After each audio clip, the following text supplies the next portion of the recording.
My name is Tembelanga Mbule, who works for Junior Achievement Eswatini. What usually works well for production and even some services is when we use the mass production, where one person is focusing on one aspect of the program. This one works well, and it works well in what we call the production line, where a line of people is doing a specialized part of the production process, not doing everything.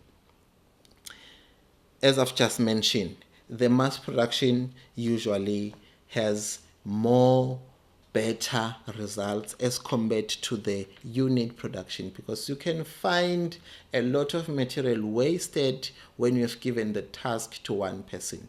What if you take the whole of your material, you give it to one person, assign one person, produce the polish, and at the end they didn't mix something very, very well, and then you have to discard everything at the end.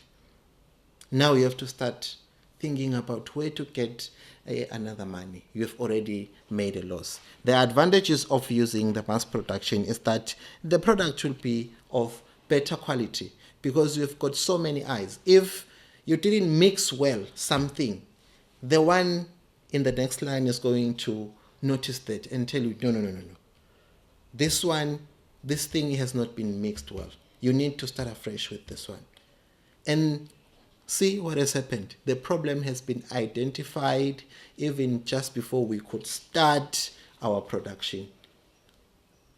But when we use unit production, we will identify the problem at the complete product stage.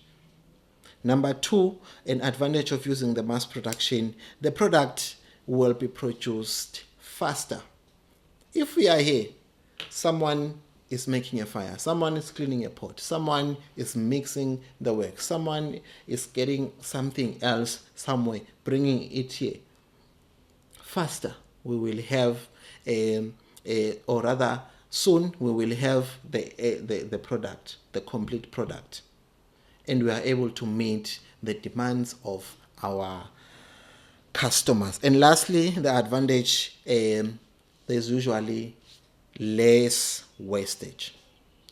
As I've just mentioned, if we are in an assembly line, this one is doing this, the next one doing this, the next one doing this. The problem is identified at a very early stage of the production system, when it can still be corrected without having to discard everything. Remember that however that mass production can be unsuccessful in the production line, it is not well designed and managed. To have effective production, two things are critical.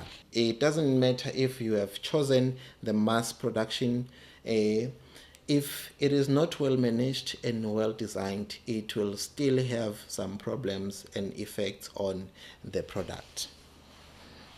The importance of good system and design and operations planning and control, which is page 84 of our book. The production team, they have a job. After having set up the production line must be well designed, as I've just mentioned. To do this, we must identify each activity needed to produce the product, so that each and every person can know what is their responsibility in producing the product. Number two, arrange these activities in a logical sequence. We mustn't find something that we have to put in there in the pot in number 6, and yet we are supposed to put it as a number 2. If the first thing is to boil water, if the first thing is to make fire, prepare the pot, put in water, and then boil water. Boiling water must be number 3, not in number 5. If we have to add something at number 4, it should be in number 4, not number 7. It should be in a logical sequence. And then number 3, allocate resources to each activity in such a way that the process runs smoothly. The process should run smoothly. Now, let's go to page 85, where there is planning and controlling operations of your JA company. This is when we are already producing. Operations planning involves preparing for production. That is when we sit down as the department, the production department, even before we go to present it to the team, that this is how we want it done. Make sure that the right production volume targets are set. People must know how much we are going to produce. Number 2, the right system is set up.